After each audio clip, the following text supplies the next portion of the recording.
Since the Prime Minister selected a new cabinet, he's been on diplomatic tour throughout the world.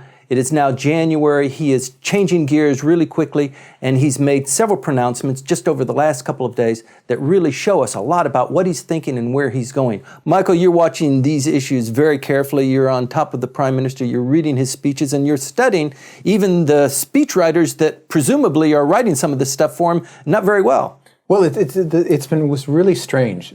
He had a New Year's message, which he released on January the 1st, and that was fine. And it was a sort of a grab bag of discombobulated, here are good things that have happened under my rule, here are some things that work. I'm doing good. I'm doing good. And there are some more good things. Okay, put that out on your Facebook New Year's page. message. It's nice. Okay. And everybody's all away from Tokyo anyway. It's not a big deal. January 4, he starts the diet, the earliest that it has ever started. The emperor comes in, he opens the diet, everybody comes into the upper house to receive the emperor and for him to open up the diet. That's right. And then 150 days. And then the prime minister has some message. Now, his message to the diet was basically what I did on my vacation report about all of his trips overseas and what the results were. And he has an impressive story to tell, and he did. He also offered some self-deprecating comments about what kind of person he is. He made a very peculiar reference to the Tokugawa Yoshimune, and that he wants to be like him and to plant trees for the future. And, which is, I mean, okay, that's good. But then he had a press conference on that same day. And the press conference was word for word, his opening statement was his New Year's message. And it was okay as a New Year's message, but you're talking to the really skeptical members of the press. True, they don't have a real chance to really plug you. Because they're in the press club. They're in the press club and they want to stay there. Right. But you say, haven't you practiced this before? Don't you have a whole new set of things to say, or why are you doing this again? Because we already read it. Oh, thank you very much. It's been kind of bizarre in that regard. So they do have a program, for a policy program, and they have some big issues that they want to address over the course of this particular diet session of 150 days. They're going to take on TPP, they say, and work out what needs to be done in order to both bring it into force and also win over people, which means a lot of nice sweeteners and a lot of nice programs for people who would otherwise be disenfranchised or basically put into a dangerous competitive position by TPP. They wanted to do that, and it's a very strange thing to do when you consider that they're going to be facing a national election, which has to be held in the House of Councilors election, and possibly dissolving the House of Representatives to make it a double election. Right. For them to play with this really explosive piece of treaty and legislation is really something that, it shows a little gumption, I think. Right. Well, today is January 7th. We've only been in the new year very, very briefly. The diet was opened on the 4th. One of the things that we attempt to do here on Tokyo on Fire is parse through a lot of the noise and make sense out of things that are being said. And the Prime Minister has made 3 pronouncements, very important pronouncements over the last couple of days, and telling us, or maybe hinting to us, where he is going to be going. And it sure looks like he's putting a lot of emphasis, division for the 100 million, Ichioku Katsuyoku. Yeah. And he's putting a lot of power, and he's talking about it an awful lot. And a lot of these things, they just look like pie in the sky, but he is really bold and going forward and saying, we will accept this challenge and we are moving forward even in light of these challenges. Challenge. Right. How many times did he say challenge? Well, he said it 3 times in a row, first of all. And I think that in terms of the speech that he gave, he said it like 30 plus times. The word challenge. Chosen. Challenge. Right. Again, that was indicative that maybe his writers were on vacation, that he would have the same word so many times in there. It was, he wants to create a challenging society and challenge the status quo and challenge this and that and I suppose challenge the course of events that are happening in the East Asian region. Great, fine, but if he's going to hammer home on the dynamic society for 100 million. Yes, he wants to dynamically engage the society. That's right, dynamically engage the society of 100 million, which is not at all what it says in the Japanese. That program has already been disposed of intellectually throughout the world. You're saying, this can't happen, that can't happen, none of these proposals really is doable. You're saying, why is he going forward on it? Well, it seems to be the only thing that they have. Well, he did backtrack on the number of women that he had committed to be in senior positions of power and authority throughout Japanese society and in the bureaucracy.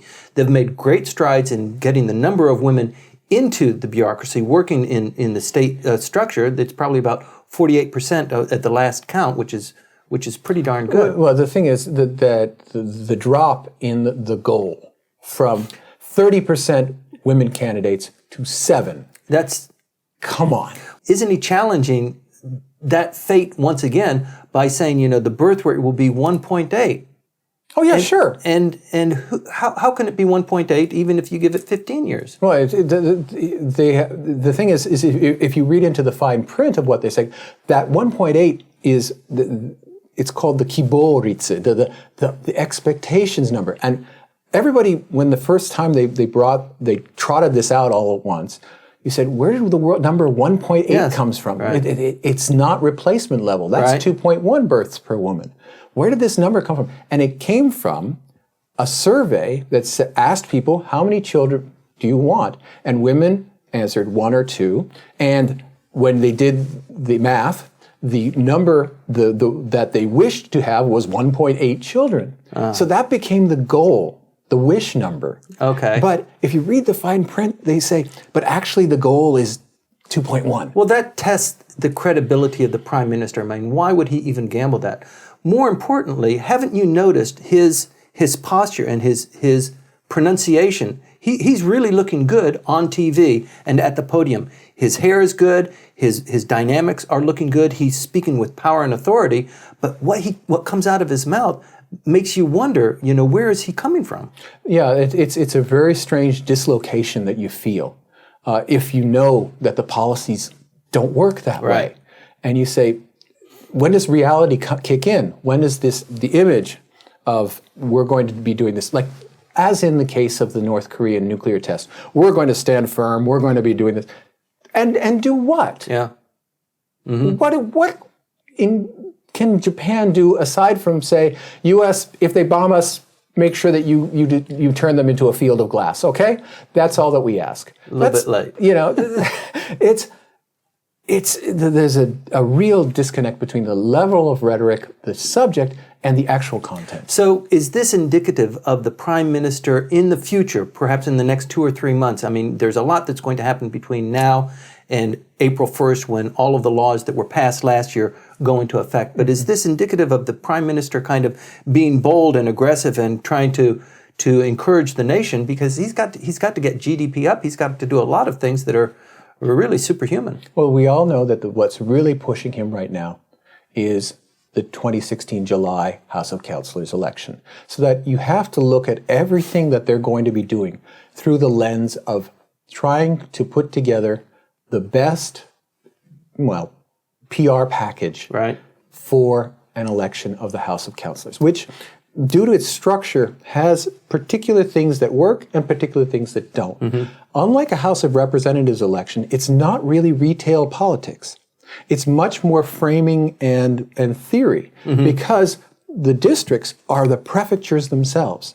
I mean, in fact, in this election, we're going to have a new system where 2 prefectures together will be a single electoral district. So whereas in the House of Reps, you vote for people because you know that person directly, you know that representative, and he knew your father, and your father knew his father, and it's all these personal connections. Right.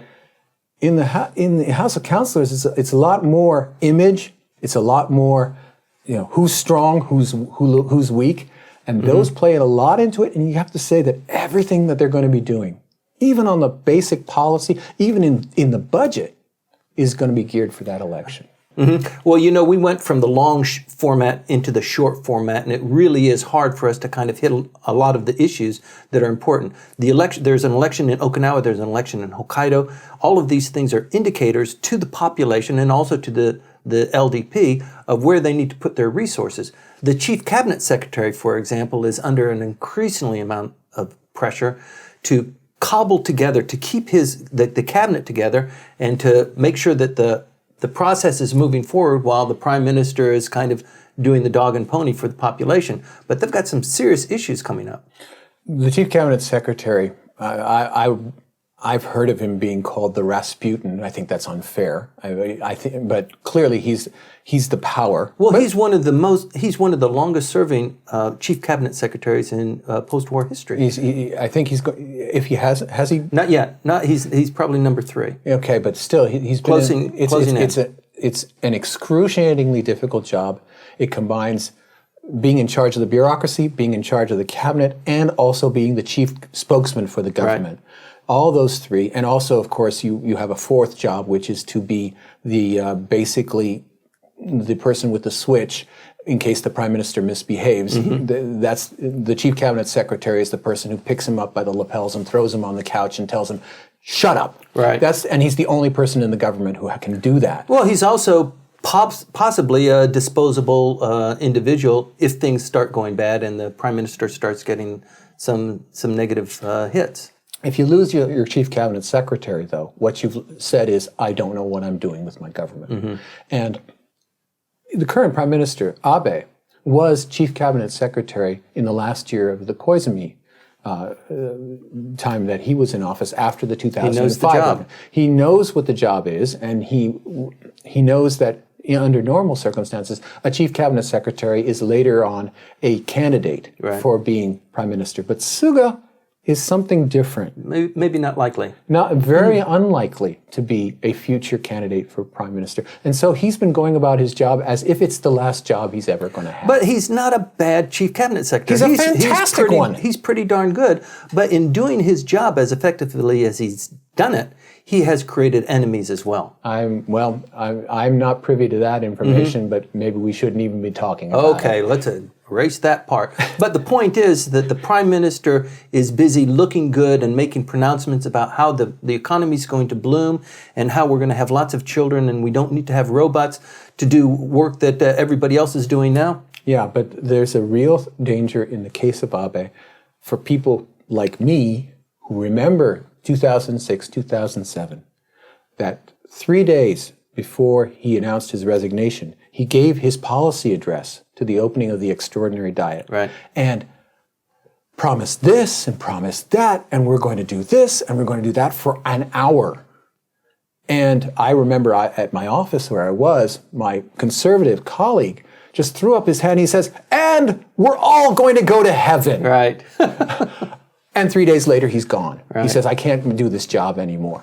That Abe, when he starts going on the promise binge, it gives me a sense of uneasiness. Right. Well, politics is known for making lots of promises and not following through on them. But here on Tokyo Fire, we keep score. Please stay tuned.